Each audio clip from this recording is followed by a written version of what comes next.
France में जो Olympics हो रहे हैं, टोटल 7, मैं 7 कह रहा हूँ, 16 नहीं कह रहा, 7 स्पोर्ट्स मैन एंड वेमेन जा रहे हैं पार्टेक करने के लिए फ्रेंच ओलंपिक्स पे, और 11 ऑफिशियल्स जा रहे हैं उनके साथ। पाकिस्तान वो मुल्क है जिसको लास्ट मेडल जीता 1992 में। पाकिस्तान के महज 7 एथलीट जा रहे हैं, सिर्फ 7, और उसमें भी वाइल्ड कार्ड एंट्री है 3 की। दूसरी तरफ भारत हमारा हमसाया देश, उसके 117 एथलीट हैं, 142 ऑफिशियल्स हैं। पेरिस ओलंपिक्स 2024 की तैयारियों में पाकिस्तानी एथलीट्स को मुश्किलात का सामना है। 25 करोड़ की आबादी में ओलंपिक्स के लिए सिर्फ 3 से 4 लोग ही क्वालिफाई कर पाते हैं। एथलीट्स का मेडल जीतना दूर की बात, कम से कम फेडरेशंस खिलाड़ियों को क्वालिफाई तो करवाएं, वरना ओहदा छोड़ दें। पड़ोसी मुल्क भारत के ओलंपिक्स में हिस्सा लेने वाले एथलीट्स की तादाद ही पाकिस्तानी दस्ते से कई गुना ज़्यादा है।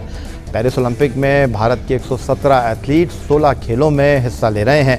117 एथलीट्स में 70 मर्द और 47 खवातीन 16 खेलों के मुख्तलिफ डिसिप्लिन में हिस्सा लेंगी। ओलंपिक गेम्स हैं जिसमें पाकिस्तान क्वालिफाई नहीं कर रहा। इससे पहले जो ब्राज़ील में हुआ, फिर जापान में हुआ और अब पेरिस में होने वाला है। ये बड़ी अजीब सी सूरत हाल है। पाकिस्तान जिसने 3 Olympic games, 4 world cup, 7 Asian games, 3 champions trophy जीती हुई हैं और वो क्वालिफाई ना कर सके, और ये बहुत अच्छा मौका था पाकिस्तान के लिए क्वालिफाई करने का। दूसरा, जैसे आपने बताया कि हमारे हालात क्यों ख़राब हुए, एक तो कंट्रोवर्सी बड़ी रही, फेडरेशन में उखाड़ पिछाड़ बड़ी हुई, खिलाड़ियों को कोई इंसेंटिव नहीं है।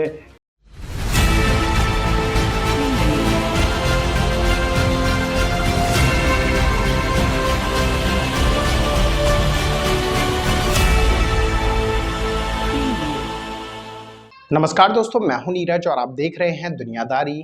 दोस्तों, पेरिस ओलंपिक 2024 जल्द ही शुरू होने वाला है।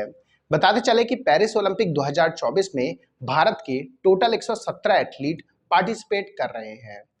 तो वहीं दूसरी तरफ पाकिस्तान के केवल इस ओलंपिक में 7 एथलीट ही पार्टिसिपेट कर रहे हैं। उनमें से भी 4 एथलीट ऐसे हैं जिन्हें वाइल्ड कार्ड के थ्रू एंट्री दी जा रही है। केवल 3 एथलीट ही ऐसे हैं जिन्होंने क्वालिफाई किया है। इन सब चीजों को देखकर एक बार फिर से पाकिस्तानी मीडिया ने कहा कि ओलंपिक में हमारा दिन प्रतिदिन कैडर गिरता जा रहा है। बताते चले कि पाकिस्तान ने लास्ट ओलंपिक में मेडल 1992 में जीता था। तब से लेकर आज तक पाकिस्तान ने ओलंपिक में कोई भी मेडल नहीं जीता है। मतलब कि पिछले 32 सालों में पाकिस्तान ने ओलंपिक में एक भी मेडल नहीं जीता है। तो वहीं दूसरी तरफ ओलंपिक, कॉमनवेल्थ, इन सभी खेलों में भारत की जो दिलचस्पी है वो लगातार बढ़ती जा रही है और भारत के मेडल की संख्या भी बढ़ती जा रही है। पाकिस्तानी मीडिया ने कहा कि भारत अपने तमाम खेलों में काफी ज्यादा इन्वेस्ट कर रहा है। यही रीजन है कि आज भारत के बहुत सारे एथलीट पार्टिसिपेट कर रहे हैं। पाकिस्तानी मीडिया ने कहा कि जब तक हमारे एथलीट पार्टिसिपेट नहीं करेंगे तो भला हम मेडल का सोच भी कैसे सकते हैं। अभी हम मेडल के बारे में बिल्कुल सोच ही नहीं रहे हैं, अभी तो हम ओलंपिक क्वालिफाई के बारे में सोच रहे हैं। इससे आप अंदाजा लगा सकते हैं कि पाकिस्तानी एथलीट और इंडियन एथलीट में अब कितना बड़ा डिफरेंस आ चुका है। तो दोस्तों, आइए चलते हैं और देखते हैं कि पाकिस्तानी मीडिया ने ओलंपिक को लेकर और क्या कहा है। 7 टोटल, 11 ऑफिशियल्स जो हैं, एक 24 करोड़ अवाम के मुल्क को, 24 तो वैसे कहा जाता है, वो शायद 25-26 हो, उसको 7 लोग रिप्रेजेंट कर रहे हैं दुनिया भर में ओलंपिक्स के तौर पर। पेरिस ओलंपिक में 7 एथलीट्स, कोचेस और ऑफिशियल समेत 18 रुकनी पाकिस्तानी दस्ता शिरकत कर रहा है। मेगा इवेंट की इफ्तिताही तकरीब 26 जुलाई को मुनक्किद हो रही है, जिसमें एथलीट अरशद नदीम और शूटर कशमाला तालिक मार्च पास्ट में पाकिस्तानी परचम उठाकर दस्ते की क़यादत करेंगे। अब से 2 साल पहले 2021 में टोक्यो ओलंपिक्स में पाकिस्तान के 9 एथलीट्स ने हिस्सा लिया था, लेकिन उसमें कोई भी एथलीट मेडल नहीं जीत सका था। इस मरतबा एथलीट्स की तादाद कम होकर 7 हो गई है, जिसमें javelin throw athlete Arshad Nadeem और 3 शूटर्स ने बराह रास्त क्वालिफाई किया है, जबकि जहारा नबी, फ़ाइक़ा रियाज और Mohammad Ahmed Durrani wild card entry पर ओलंपिक में शिरकत कर रहे हैं।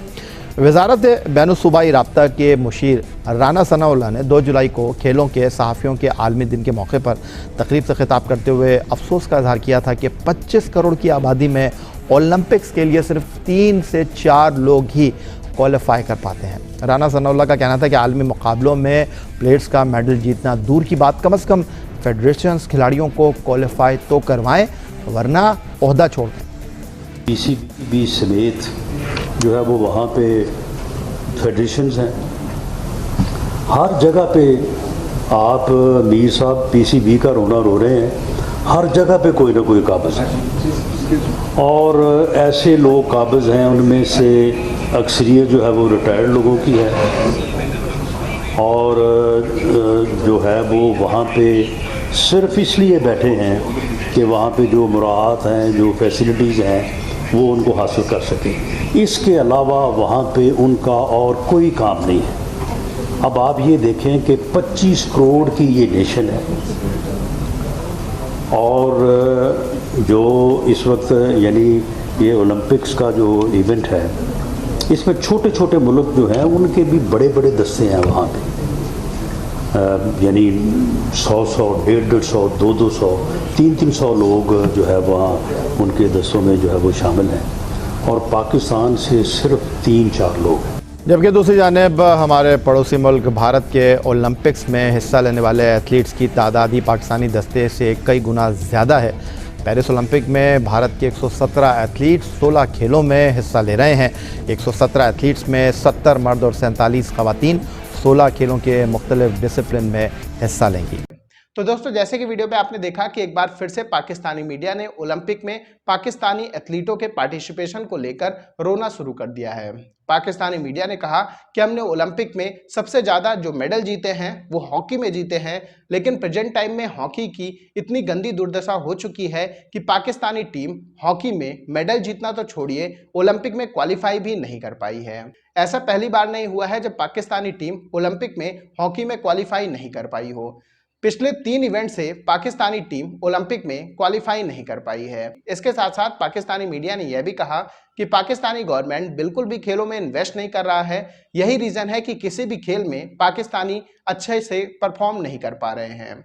पाकिस्तानी मीडिया ने कहा कि जब से इंडिया में कॉमनवेल्थ गेम 2010 हुए हैं, तब से इंडिया को समझ में आ गया है कि अगर वर्ल्ड स्टेज में खुद को अच्छा दिखाना है तो उसे खेलों में अच्छा परफॉर्म करके दिखाना होगा, क्योंकि उससे किसी भी कंट्री की एक पॉजिटिव साइन जाता है। इसके अलावा हम आपको यही बताते चले कि हम बाकी बड़े देशों से अभी काफ़ी पीछे हैं, लेकिन हमें इसमें और भी अधिक अच्छा करने की ज़रूरत है। तो दोस्तों, अभी के इस वीडियो में बस इतना ही। तमाम अपडेट्स के लिए आप बने रहिए दुनियादारी के साथ। सुनो, चैनल को सब्सक्राइब करो, उसके बाद घंटी बजा देना ताकि अगली वीडियो आपसे मिस ना हो पाए। Thank you.